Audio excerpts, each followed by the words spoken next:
Oke, Bismillahirrahmanirrahim. Assalamualaikum warahmatullahi wabarakatuh. Alhamdulillahirrahmanirrahim. Wa bihi nasta'in. Wa rahmatullahi wa barakatuh. Wassalatu wassalamu ala asyrofil mursalin Sayyidina Maulana Muhammadin, amma ba'du. Sebelumnya, perkenalkan, nama saya Dian Wahyudi. Saya mahasiswa ekonomi syariah. Di sini saya akan membuat konten terkait ekonomi politik yang merupakan submatkul kuliah saya di ekonomi syariah semester 7. Sebelumnya kita akan sedikit membahas ya, ada beberapa subpoin yang nantinya akan saya jelaskan di video kali ini. Makanya dari itu tetap stay tune, tetap ikutin videonya sampai selesai, jangan sampai ketinggalan, dan jangan lupa subscribe and follow this video. Kita lanjutkan lagi. Tadi ada sampaikan bahwasanya ekonomi politik itu membahas tentang bagaimana suatu ekonomi itu dipengaruhi oleh kejadian-kejadian politik ataupun politik itu sendiri yang mengubah ekonomi tersebut kayak gitu. Nah, di sini ada 10 subpoin dalam pembahasan ekonomi politik. Yang pertama yaitu mengenai sejarah pemikiran ekonomi politik sendiri, dari sejarah klasik, sejarah Keynesian ataupun secara Islam gitu. Kayak pembagiannya bagaimana sih ekonomi politik ini ada dari zaman dahulu hingga zaman sekarang ini. Dua yaitu tentang sistem ekonomi negara, sistem ekonomi global. Bagaimana ekonomi politik ini dilihat dari sudut pandang dari suatu negara tersebut, misal dari Indonesia sendiri maupun dari sistem global ataupun dari internasional, yang mempengaruhi terjadinya pola-pola ekonomi di bidang politik ataupun politik sendiri yang bisa mengubah ekonominya sendiri gitu. Terus tiga yaitu terkait ekonomi politik internasional. Bagaimana pola-pola ekonomi internasional ini bisa menjadi afiliasi dalam pengembangan ekonomi di suatu negara. Bagaimana seberapa jauh ekonomi politik ini di internasional ini bisa mempengaruhi perkembangan ekonomi suatu negara kayak gitu. Empat yaitu ekonomi politik di Indonesia dari sektor industri dan perdagangan. Nah, ini akan membahas terkait bagaimana Indonesia ini mengelola politiknya sendiri dari bidang ekonomi, tapi di sektor industri dan juga perdagangan. Apakah Indonesia bisa bersaing atau enggak? Indonesia bisa mengaruhi dunia dengan politiknya kayak gitu. Terus yang selanjutnya yaitu dari sektor pertanian dan kelautan. Ini juga membahas tentang bagaimana politik di Indonesia dan pengembangan ekonomi di bidang kelautan maupun pertanian gitu. Terus yang nomor 6 yaitu pendekatan berbasis kekuasaan dan pendekatan pilihan publik dalam ekonomi politik. Bagaimana peraturan-peraturan pemerintah, peraturan-peraturan internasional terkait mungkin pola perdagangan, terkait pola ekspor impor juga bisa mempengaruhi ekonomi politik yaitu pun ekonomi suatu negara. Terus yang ketujuh yaitu peran negara dalam ekonomi politik. Bagaimana suatu negara itu dapat berperan aktif dalam pengembangan ekonominya sendiri. Namun juga tidak lupa dia harus bisa bermain politik juga untuk mengembangkan sektor-sektor apa saja yang menjadi kekuatan atau strength di dalam pengembangan ekonomi politik itu sendiri kayak gitu. Terus nomor 8 yaitu kebijakan fiskal dan kebijakan moneter dalam perspektif publik. Di sini jelaskan bagaimana suatu negara itu bisa mengambil suatu kebijakan dalam bidang moneter untuk menjaga stabilitas ekonomi yang merupakan sudut pandang dari sektor pengembangan ekonomi itu sendiri, dari pola aspek di bidang politik kayak gitu untuk pengembangannya. Terus yang 9 yaitu politik ekonomi Islam. Jadi ini menjelaskan bagaimana Islam itu tidak hanya berfokus pada agama saja, pada bidang ibadah saja, namun juga ada beberapa aspek yang membahas terkait bagaimana Islam ini bisa mengembangkan politik ataupun ekonomi politik sendiri untuk mensejahterakan umat, mensejahterakan masyarakat khususnya dari kesejahteraan, dari berbagai mungkin bidang kepemilikan ataupun dari bidang sektor perbankan gitu. 10 yaitu terakhir yaitu konsep pemikiran Ibnu Khaldun terkait ekonomi politik sendiri, bagaimana konsepnya, bagaimana bentuknya. Nanti akan bahas lebih lanjutnya di video ini, dan jangan lupa ya. Terus kita lanjut ke yang pertama yaitu secara pemikiran ekonomi politik. Tadi jelaskan sebelumnya dalam sejarahnya dapat berbagai macam pikir tentang ekonomi politik ini. Dari pemikiran ekonomi politik pragmatis atau pragmasis yang berbuat. Oke, kita lanjut lagi pada yang poin pertama yaitu dilihat ekonomi politik ini dilihat dari sektor sejarahnya. itu dari zamannya pra-klasik sampai zamannya politik Keynesian. Yang pertama yaitu dalam sejarah sendiri, dari pemikir ekonomi politik pra-klasik yang menganggap bahwasanya ilmu ekonomi politik banyak diartikan sebagai ilmu tentang etika ataupun falsafah yang digunakan untuk mengelola suatu negara menuju masyarakat yang sejahtera secara sosial dan makmur secara ekonomi. Ini merupakan pengertian dari yang pra-klasik gitu kan. Terus muncul lagi pemikiran baru yang sebagai counter attack dari ekonomi pra-klasik tersebut, yaitu pemikiran ekonomi politik merkantilisme. Dan itu pemikir ekonomi politik fisiokrasi, itu kebalikan dari pemikir merkantilisme. Dan ada juga kaum fisiokrat cenderung menekankan bahwa perdagangan yang lebih steril kayak gitu. Dan selanjutnya yaitu pemikiran ekonomi politik klasik, itu menganggap bahwasanya ekonomi politik merujuk pada sebuah sistem pemenuhan kebutuhan pribadi yang terdiri dari beberapa pelaku pribadi yang independen. Dan juga ada lagi pemikiran ekonomi politik neoklasik yang memandang bahwa individu sebagai pelaku yang membuat pilihan ataupun orang yang harus memilih dari beberapa alternatif tindakan. Misalkan pandangan tersebut untuk imajinasinya sendiri tentang apa dampak dan tiap-tiap dari alternatif itu sendiri, itu baru dari neoklasik kayak gitu. Terus yang terakhir, yang kedua yaitu politik Marxisme. Itu pemikiran ini merujuk pada sebuah cara berpikir tentang perekonomian yang didasarkan pada metode dan teori dari pemikiran ekonomi klasik, terutama dari pemikiran Adam Smith dan juga itu dari David Ricardo. Yang selanjutnya yaitu pemikiran ekonomi politik Keynesian. Ya, dia ini mengkritik teori klasik yang mengatakan bahwa pasarlah yang mengurusi politiknya sendiri. Toh nantinya juga akan seimbang sendiri toh ketika ada penawaran ke permintaan. Nah, ini pandangan dari Keynesian. Bahasanya itu politik itu gak terlalu penting itu biar aja lepas saja, biar fokus ke mekanisme pasar saja. Dari yang menentukan berapa jauh pasar ini bisa bergejolak dan berapa jauh pasar ini bisa menjadi equilibrium ataupun seimbang antara permintaan ataupun penawaran kayak gitu. Selanjutnya kita lanjut lagi ke poin kedua, yaitu terkait sistem ekonomi negara. Sistem ekonomi global masih ada beberapa penjelasan ekonomi gitu kan, tapi yang lebih baik kita sebenarnya itu seperti apa sistem ekonomi tersebut. Nah, sistem ekonomi merupakan aturan dan tata cara atau perilaku masyarakat dalam melakukan kegiatan ekonomi.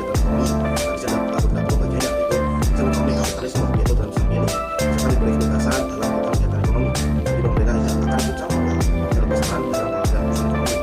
Jadi akan tersebut masyarakat ataupun society dalam melakukan usaha. Pemerintah tidak boleh sedikit pun mengintervensi ataupun memberikan arahan masyarakat. Jadi mereka sendiri yang bisa menentukan bagaimana ekonomi yang akan dilakukan.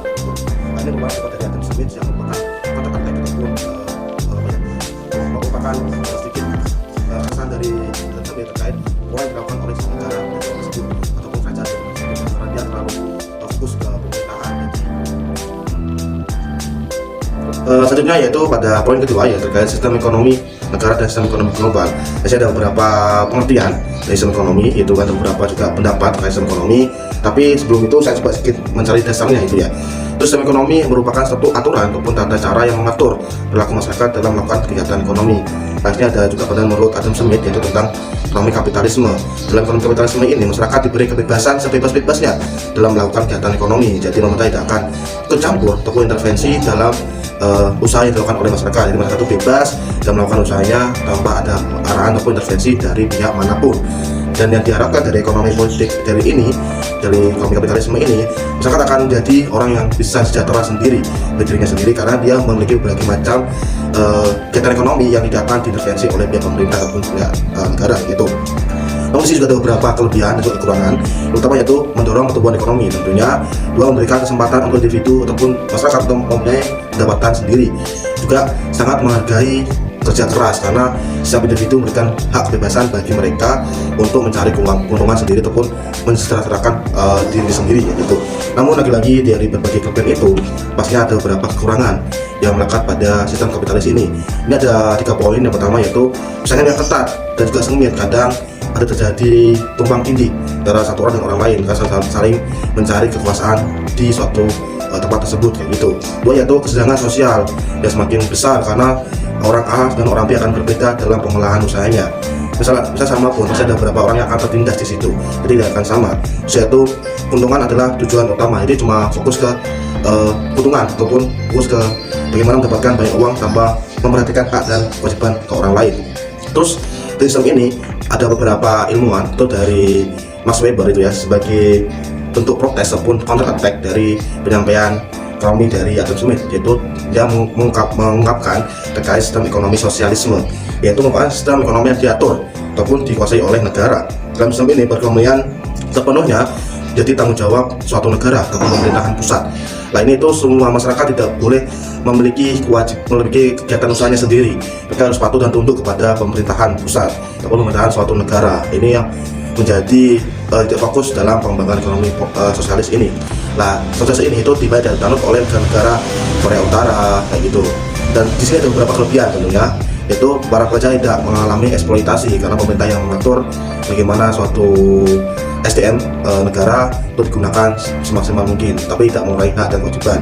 Terus juga itu pengelolaan sumber daya alam bisa dilakukan dengan secara bijak. Namun dari kelebihan ini ada beberapa kekurangan. Yang pertama yaitu sulit diterapkan secara penuh karena pada dasarnya pekerja lebih suka bekerja sama. Terus keinginan menjadi wirausahawan berpotensi turun karena orang tidak diberi kebebasan dalam melakukan usaha, dia cuma patuh dan tunduk kepada pemerintahan. Jadi semua dilakukan oleh pemerintah, jadi masyarakat tidak mempunyai andil penuh untuk menjadi wirausahawan ataupun mempunyai usaha sendiri. Yang selanjutnya yaitu terkait sistem ekonomi campuran. Nah, sistem ekonomi ini itu sistem yang mencampurkan karakteristik pasar, kebijakan dan juga ekonomi internasional pada tempat tersebut. Nah, dia itu lebih mencampurkan bagaimana sih kebijakan yang dikeluarkan, juga entah bagaimana struktur pasar, dan juga bagaimana sih kondisi real dari tempat tersebut ataupun ekonomi tradisional tersebut kayak gitu. Jadi ada beberapa kelebihan juga, itu memberikan keuntungan kepada produsen yang berhasil menciptakan efisiensi dalam bisnisnya. Dua yaitu minimalisir adanya kerugian dari mekanisme ekonomi pasar. Terus yang kekurangannya yaitu pihak swasta tidak mampu memaksimalkan keuntungan, terus pertumbuhan laju ekonomi akan jauh lebih lambat karena sistem ekonomi liberal itu.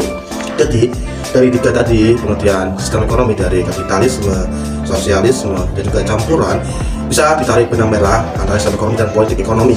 Kalau ekonomi kan cara untuk mengatur dan mengorganisir segala ekonomi, dan politik adalah interaksi antara pemerintah dan masyarakat dalam proses pembuatan kebijakan untuk kebaikan bersama.